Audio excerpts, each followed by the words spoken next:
Hello everyone. আজকে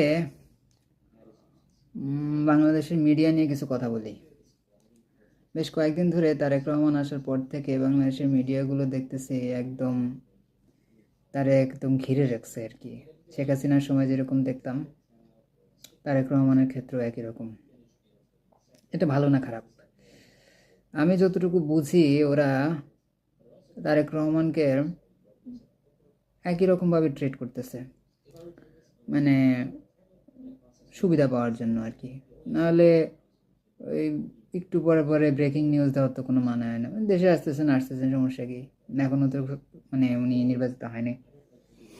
যাই হোক, তো আমি চ্যানেলগুলোর এসব কর্মকাণ্ড দেখে খুবই হতাশ। ভাবছিলাম যে শেখ হাসিনা যাওয়ার পরে জিনিসগুলো ঠিক হবে, ঠিক হলো না।